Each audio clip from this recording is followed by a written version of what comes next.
วัสดีครับวิดีโอนี้มาพบกับเมนูซี่โครงหมูตุ๋นยาจีนนะครับก็จะเป็นตัวซุปนะครับประเภทหนึ่งนะครับน้ำใสทำทานได้ง่ายนะครับแล้วก็ทานง่ายแล้วก็มีส่วนผสมของเครื่องยาจีนที่บำรุงกำลังแล้วก็มีประโยชน์ด้วยนะครับเริ่มต้นนะครับแนะนำส่วนผสมเห็ดหอมแห้งเกลือไทยผงปรุงรสพริกไทยเม็ดขาวนะครับกระเทียมปอกรากผักชีน้ำตาลทรายหรือน้ำตาลกรวดนะครับถ้าใช้เป็นตัวน้ำตาลกรวดก็จะดีนะครับรสชาติซอสปรุงรสนะครับซีอิ๊วขาวนะครับตัวนี้ก็จะเป็นตัวเครื่องยาจีนนะครับก็จะมีส่วนผสมของตัวเง็กเต็กนะครับแล้วก็ตัวหวยซวงนะครับแล้วก็ตัวตังกุยนะครับแล้วก็ตัวเก๋าคีนะครับสุดท้ายก็จะเป็นตัวซี่โครงกระดูกหมูอ่อนนะครับเราก็ตั้งน้ำจนเดือดนะครับเมื่อเดือดได้ที่แล้วก็ทำการลวกกระดูกหมูนะครับ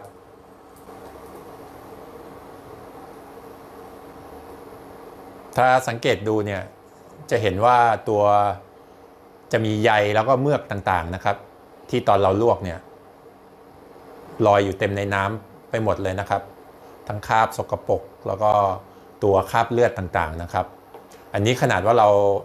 ทำการล้างมาเรียบร้อยแล้วนะครับผ่านน้ำมาอย่างดีแล้วนะครับก็ยังมีอีกมากมายนะครับสิ่งเหล่านี้มันจะเกิดเป็นฟองเวลาเราไปทำอาหารนะครับมันจะทำให้ไม่สวยเราจึงต้องมาลวกตัวคราบเลือดหรือว่าสิ่งสกปรกอื่นๆที่มันผสมอยู่ติดอยู่กับตัวกระดูกหมูนะครับออกให้หมดนะครับก็ประมาณนี้นะครับลวกได้ที่แล้วคราบต่างๆลอยออกหมดแล้วนะครับเราก็ทำการตักออกนะครับเดี๋ยวขั้นตอนต่อไปจะทำไปล้างนะครับเราก็จะได้ตัวเมนูซี่โครงนะครับสะอาดสวยงามนะครับพร้อมใช้สามารถนำไปทำเมนูต่างๆนะครับไม่ว่าจะเป็นซุปตุ๋นยาจีนต่างๆหรือว่าเป็นพวกตุ๋นซีอิ๊วต่างๆนะครับตัวน้ำซอสเนี่ยจะออกมาสวยเนียนน่าทานเลยนะครับเคล็ดลับก็อยู่ตรงนี้แค่นั้นเองนะครับลวกก่อนแล้วก็นำมาล้างนะครับให้สะอาดนะครับก็จะได้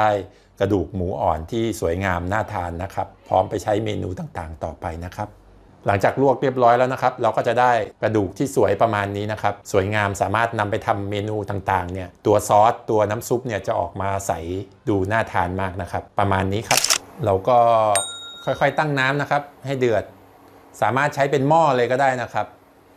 ปกติเราทำพวกซุปพวกอะไรก็ใช้หม้อประจำของที่บ้านนะครับหรือว่าถ้ามีหม้อแรงดันก็ยิ่งดีอันนี้ผมทำให้ดูแล้วก็ทำสาธิตนะครับปริมาณไม่เยอะมากก็ใช้เป็นตัวกระทะเทฟลอนนะครับบางทีทำอยู่บ้านหรือคอนโดก็สะดวกเมื่อน้ำเดือดเรียบร้อยแล้วนะครับเราก็ใส่ตัวกระเทียมนะครับผมใส่เป็นหัวเลยนะครับแล้วก็รากผักชีนะครับแล้วก็ตัวพริกไทยขาวบดนะครับหลังจากนั้นเราก็ใส่ตัวซี่โครงหมูนะครับที่เราลวกไว้นะครับทำทานหรือทำขายถ้าเป็นไปได้แนะนำอยากให้ลวกก่อนสักนิดนะครับจะทำให้ตัวน้ำซุปเนี่ยใสนะครับแล้วก็น่าทานตัวน้ำแกงก็ไม่มีพวกเมือกหรือพวกเศษเลือดหรือฟองกระดูกต่างๆนะครับเมื่อใส่ซี่โครงที่เราลวกไว้แล้วนะครับตามลงไปก็ปรุงรสชาตินะครับใส่เกลือนะครับผมใส่เป็นเกลือไทยนะครับใส่ผงปรุงรสนะครับตัวปริมาณแล้วก็ส่วนผสมต่างๆผมใส่ไว้ให้ที่ช่องคำบรรยายนะครับซีอิ๊วขาวนะครับแล้วก็ตัวน้ำตาลทรายนะครับใช้เป็นน้ำตาลทรายหรือน้ำตาลกรวดก็ได้นะครับถ้าเป็นน้ำตาลกรวดก็จะยิ่งดีนะครับหลังจากนั้นก็ใส่เครื่องเทศนะครับเครื่องเทศก็จะมีตัวเห็ดหอมนะครับมีตัว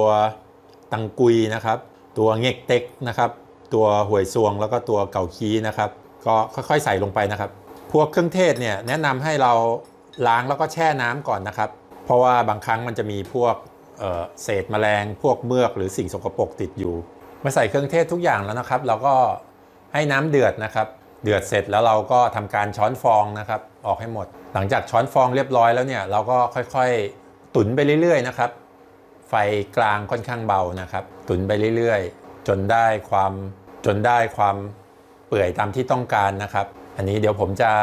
ตุ๋นเคี่ยวไปเรื่อยๆนะครับสักประมาณสักครึ่งหนึ่งก่อนจะได้ก็จะมาชิมรสชาติแล้วก็ปรุงรสชาติเพิ่มเติมอีกครั้งหนึ่งนะครับ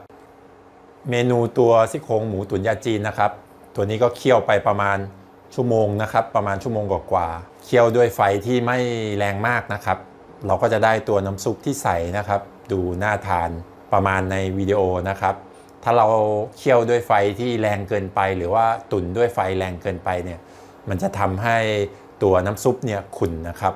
แล้วก็อีกเรื่องหนึ่งก็คือแนะนำก็คือตัวกระดูกหมูต่างๆเนี่ยก่อนนำมาต้มหรือนำมาตุ๋นเนี่ยให้ลวกน้ำร้อนแล้วก็ล้างทิ้งสักนิดหนึ่งสักน้ำหนึ่งนะครับจะทำให้ตัวซุปเนี่ยใสแล้วก็สวยงามน่าทานมากนะครับยังไงเดี๋ยวผมลองตักให้ดูนะครับก็พวกตัวซี่โครงหมูก็จะเปื่อยเป็นชิ้นสวยงามนะครับดูสะอาดน่าทานมากนะครับก็ประมาณนี้นะครับก็เรียบร้อยนะครับสำหรับตัวเมนูซี่โครงหมูตุ๋นยาจีนนะครับก็จะได้หน้าตาประมาณนี้นะครับสวยงามน่าทานนะครับแล้วก็ทานง่ายมีสรรพคุณทางยาช่วยบำรุงหลายอย่างนะครับก็ถ้าวิดีโอนี้มีประโยชน์ฝากช่วยกดไลค์กดติดตามช่องเชฟแดนเพจเชฟแดนด้วยนะครับขอบคุณมากครับสวัสดีครับ